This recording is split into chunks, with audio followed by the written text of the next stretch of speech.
حتیٰ اذا بلغ بین السدین، جبکہ یہ پہنچے ان دونوں دیواروں کے درمیان، وجد من دونہما قوما، تو انہوں نے پایا ان دونوں کے ورے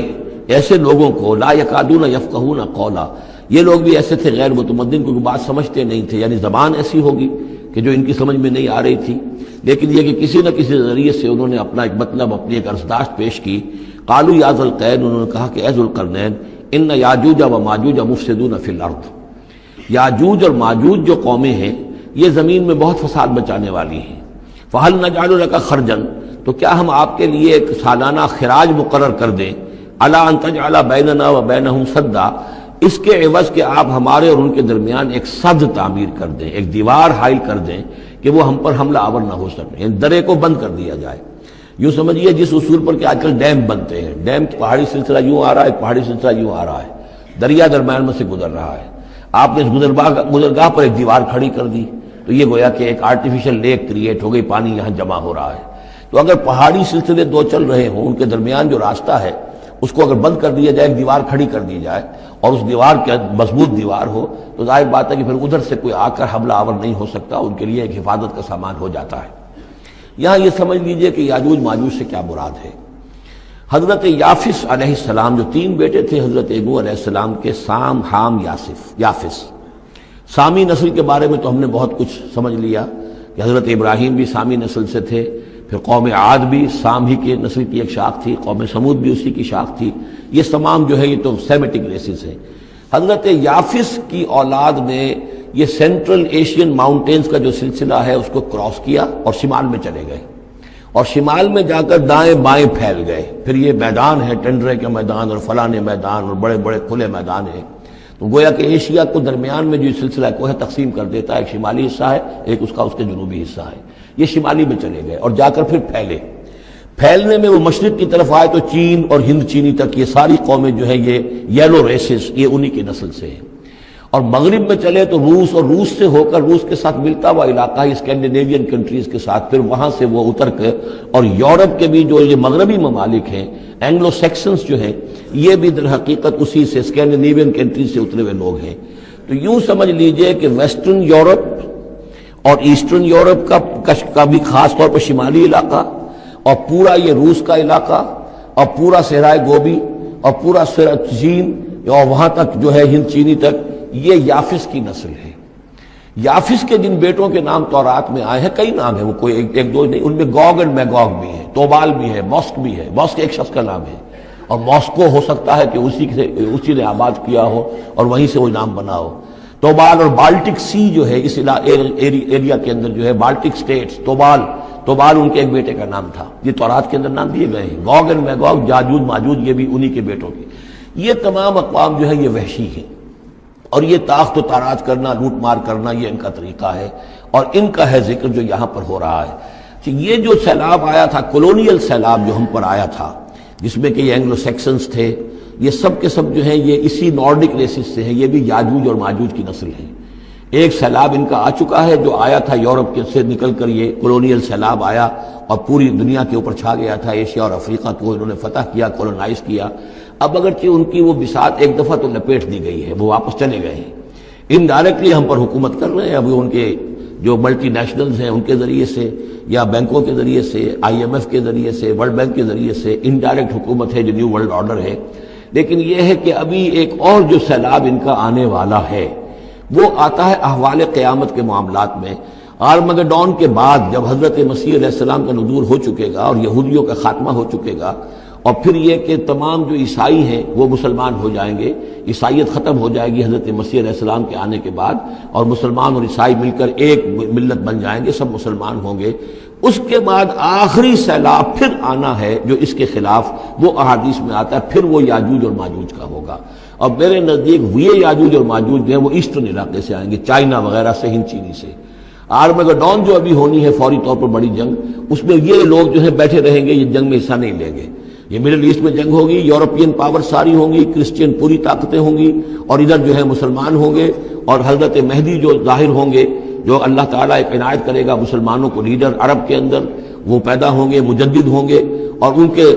کے ذریعے سے عرب کے اندر ایک اسلامی حکومت بھی قائم ہوگی، لیکن ان کے لیے مدد کے لیے خراسان کے علاقے سے فوجیں آئیں گی، مشرق سے آئیں گی، اور یہ علاقہ جو ہے وہ ہے جو ہمارے قریب ہے اور ہم بھی اسی علاقے میں ہیں۔ اللہ تعالی ہمیں توفیق دے کہ یہاں وہ ہم پہلے اس نظام میں خلافت قائم کریں، تاکہ یہاں سے پھر فوجیں جائیں اور حضرت مسیح کے ساتھ ہو کر اور حضرت مہدی کے ساتھ ہو کر عیسائیوں اور یہودیوں کے ساتھ جنگ کریں، اور بالآخر پھر یہ کہ پوری دنیا میں اسلام کا بول بالا ہوگا۔ لیکن جب یہ ہو چکے گا، اس کے بعد ایک سیلاب پھر آئے گا یاجوج اور ماجوج کا۔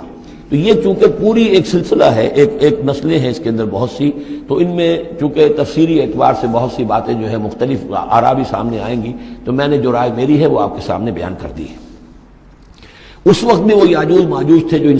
شمالی دروں سے آ کر حملے کرتے تھے۔ قالوا یا ذا القرنین ان یاجوج و ماجوج مفسدون فی الارض، وہ جو میں نے عرض کیا ہے کہ قیامت کے قریب بھی معاملہ ہوگا، یہ سورہ انبیاء کی آیات 97-98 ہیں۔ حتی اذا فتحت یاجوج و ماجوج وهم من کل حدب ینسلون واقترب الوعد الحق فاذا هی شاخصۃ ابصار الذین کفروا۔ اب زیادہ دور نہیں، ہم سورہ انبیاء بھی قریب ہی آ رہی ہے، انشاءاللہ وہاں اس کو ہم پڑھیں گے۔ تو دو جگہ قرآن مجید میں یاجوج اور ماجوج کا ذکر ہے، ایک یہ جو قریب قیامت میں ان کا جو ظہور ہونے والا ہے، ایک اس وقت کا معاملہ یہ چھوٹا سا تھا کہ جو ذوالقرنین کے سامنے آیا ہے۔ تو کیا ہم آپ کے لیے ایک سالانہ خراج طے کر دیں تاکہ آپ ہمارے لیے یہاں ایک سد تعمیر کر دیں، ایک بند باندھ دیں یہاں پر؟ قال ما مکنی فیہ ربی خیر۔ اب دیکھیے ان کا کردار، ان کا مجھے جو کچھ میرے رب نے دے رکھا ہے، دولت دے رکھی ہے، مال دے رکھا ہے، وہ بہت بہتر ہے اس سے کہ جو تم مجھے پیش کر رہے ہیں، مجھے خراج کی ضرورت نہیں ہے۔ ہاں تمہاری ایک ضرورت ہے، میں وہ پوری کر دیتا ہوں۔ فاعینونی بقوت، مجھے مین پاور فراہم کرو، باقی ساری سامان جو ہے میں فراہم کر لوں گا، لیکن بہرحال اس کو بنانے کے لیے، دیوار بنانے کے لیے اور دونوں پہاڑوں کے درمیان اتنی بڑی جو سد تعمیر کرنے کے لیے جو مین پاور چاہیے، اعینونی بقوت، تو محنت کے ذریعے سے، مین پاور کے ذریعے سے میری مدد کرو۔ اجعل بینکم و بینہم ردما، میں ان کے اور تمہارے درمیان ایک موٹی دیوار بنا دوں گا۔ آتونی زبر الحدید، لاؤ میرے پاس تختے لوہے کے۔ حتی اذا ساوا بین الصدفین، یہاں تک کہ جب دونوں جو اونچانے تھیں اس کے درمیان کا پورا علاقہ پر ہو گیا، بھر گیا، وہ لوہے کے تختے جو ہیں اس کے اندر بھرے جا رہے ہیں۔ حتی اذا ساوا، برابر کر دیا دونوں پھانکوں تک پہاڑ کی، قال انفخوا، اب ان کا کہ آگ جلاؤ اس کے نیچے، وہ دہکا دی بھٹی جس سے کہ اب وہ لوہا گرم ہوا اور لوہے کی تختے جو ہیں وہ گرم ہو گئے۔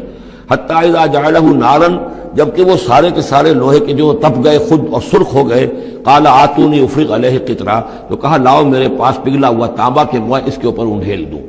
تو اس طریقے سے گرین فورس کنکریٹ سے بھی 10 گنا سمجھیے مضبوط شے انہوں نے بنا دی کہ اس میں لوہا اور پھر لوہا سیسا یا تانبا پلایا ہوا، تو اس طریقے سے ایک بڑی مضبوط دیوار قائم کر دی۔ اس دیوار کے جو آثار اب بھی موجود ہیں، دیوار تو موجود نہیں ہے، یہ داریال اور دربند کے درمیان یہ کشادہ راستہ ہے اب بھی، یہ ویسٹ کوسٹ جو ہے کیسپین کا، اس کے ساتھ اس کی لمبائی 50 میل اور اس کی اونچائی 29 فٹ اور 10 فٹ چوڑی یہ دیوار تھی جو اس وقت بنی ہے، یعنی جس طریقے سے کہ بنتے ہیں بڑے بڑے بند، ان سے بھی بڑی یہ تھی سد تعبیر کی گئی۔ السد العالی کہلاتا، اسوان ڈیم جو ہے جو مصریوں نے بنایا تھا، بہت بڑا ڈیم، السد العالی، اونچی دیوار۔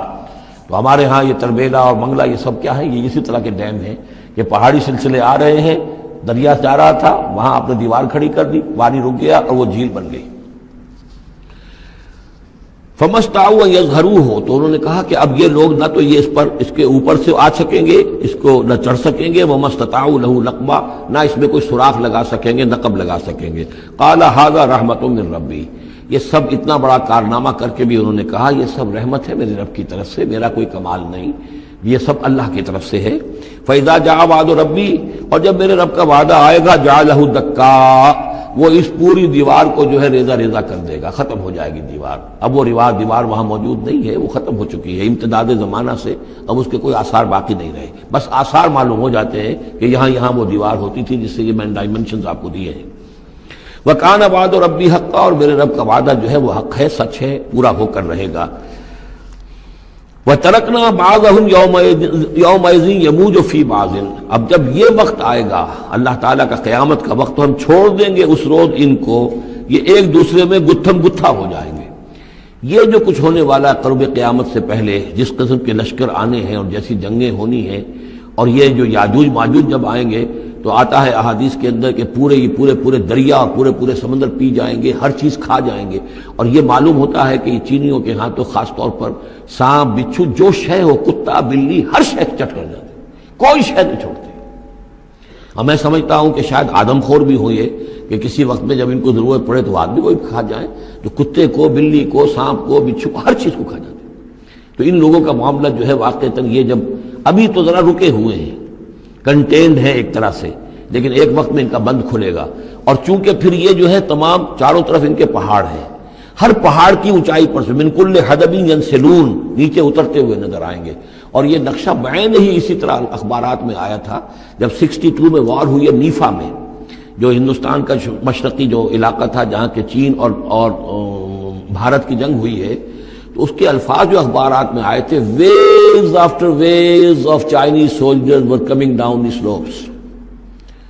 لہروں کی طرح، موجوں کی طرح چلے آئے. ان کے تو اتنے آدمی ہیں، ان کا تو کہنا یہ ہے کہ تم سب کے سب ہلاک ہو جاؤ گے، ہمیں تم ہلاک نہیں کر سکتے، ہم تو چیونٹیوں کی طرح جو ہے بلوں کے اندر گھس جائیں گے. ایٹمک وارفیئر کے بعد تمہارا تہس نہس ہو جائے گا، ہمارا کچھ نہیں بگڑے گا، ہم پھر نکلیں گے اور پوری دنیا کو فتح کریں گے، وہ یہ کہتے ہیں. اور معلوم ہوتا ہے کہ واقعتاً آخری جو بھی اس دنیا کا اللہ تعالیٰ نے جو بھی ایک نظام سوچا ہوا ہے، اس میں جو قیامت سے پہلے کا سب سے بڑا واقعہ پھر یاجوج و ماجوج کا ظہور ہوگا. وہ لیکن یہ کہ اس کا یہ مطلب نہیں ہے کہ جو پہلے ہوا ہے وہ نہیں ہے. اس سے پہلے بھی یاجوج ماجوج اگر آج سے 2500 سال پہلے کا معاملہ بھی ہے تو آج سے چند سو سال پہلے کا بھی ہو سکتا تھا. یہ کسی یعنی ایک پورے یوں سمجھیے نسل کا نام ہے. وَتَرَكْنَا بَعْضَهُمْ يَوْمَئِذٍ يَمُوجُ فِي بَعْضٍ وَنُفِخَ فِي الصُّورِ، اور پھر سور میں پھونکا جائے گا. فَجَمَعْنَاهُمْ جَمْعًا، اور پھر ہم ان سب کو جمع کر لیں گے. وَعَرَضْنَا جَهَنَّمَ يَوْمَئِذٍ لِلْكَافِرِينَ عَرْضًا، اور اس روز ہم جہنم کو سامنے لے آئیں گے کافرین کے سامنے. یہ ہے تمہارا انجام، یہ ہے تمہارے لیے جو ہم نے تیار کیا ہے. الَّذِينَ كَانَتْ أَعْيُنُهُمْ فِي غِطَاءٍ عَنْ ذِكْرِي، وہ لوگ کہ جن کی نگاہیں ہمارے ذکر سے کوری ہو چکی تھیں، پردہ پڑا ہوا تھا ان پر، ہم یاد نہیں تھے، بس دنیا سامنے تھی. مسبب الاسباب کو بھول گئے تھے، اسباب پر سارا بھروسہ تھا. مادی اسباب و وسائل، مادی نعمتیں، مادی مال و اسباب، مادی چیزیں جو ہیں، یہی کی چمک دمک، یہی کی رونقیں، یہی کی شان اور شوکت، اسی کے پیچھے پڑے ہوئے تھے. وَكَانُوا لَا يَسْتَطِيعُونَ سَمْعًا، اور وہ سماعت سے بھی بہرہ مند نہیں رہے تھے، اب سن بھی نہیں سکتے تھے، حیوانوں کا سا سننا سنتے تھے.